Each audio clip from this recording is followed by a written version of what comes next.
The longtime children's museum, Muse Knoxville, is feeling new momentum.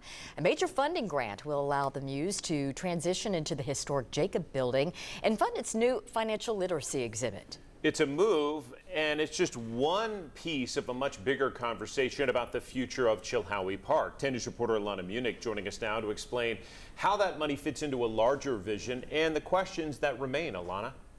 Yeah, John, Robin, Bank of America granted Muse Knoxville $250,000 to help fund the museum's mission, expand access to STEM-based and hands-on learning. The Muse says it's one of their first corporate donors and a part of, once again, a larger project that will take place over the next 2 years. The Muse is moving from a 10,000 square foot building into a 57,000 square foot building, best known as the Jacob building.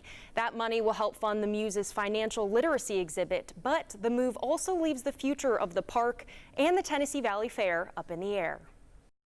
A $250,000 grant is helping power the future of Muse Knoxville. We sit in a building that is city-owned at about 10,000 square feet.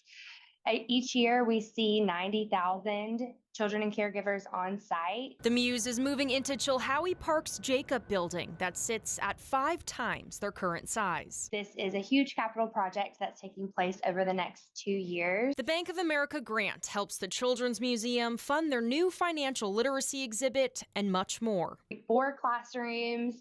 We will have a community hub center so we can host STEM events, robotics festivals, corporate groups, and then we'll have an entire learning and discovery floor. The project comes as the city works to map out a vision for the entire park. All 106 years the fair has been here. The Tennessee Valley Fair. I think we've still been somewhat neglected. The fair's executive director says losing what he calls the fair's hub leaves its future unknown. The Jacob building for us has just a numerous variety of attractions, competitions that are housed in that. So that's why I'm encouraging people to stay engaged so they can continue to allow their opinion to be a part of the process. The park's advisory group is working on a plan that keeps tradition. Tennessee Valley Fair has a history here, right? Our zoo has a history here. The Muse has a history here.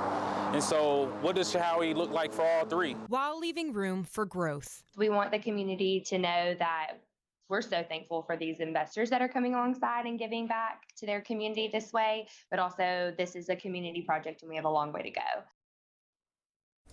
As for the park itself, there's talk about opening the gates that block off about 13 acres of the park. It's Chilhowee's Midway, and that would reopen 7 days a week if City Council approves Mayor India Kincannon's proposed budget. Kincannon's budget also includes money to hire 4 full-time staffers to cover maintenance and repairs and an additional $2 million for park improvements. The new Chilhowee Park Advisory Group will decide where that money is spent, and they meet again for the second time on May 14th. John, Robin. Alana Munich with the latest.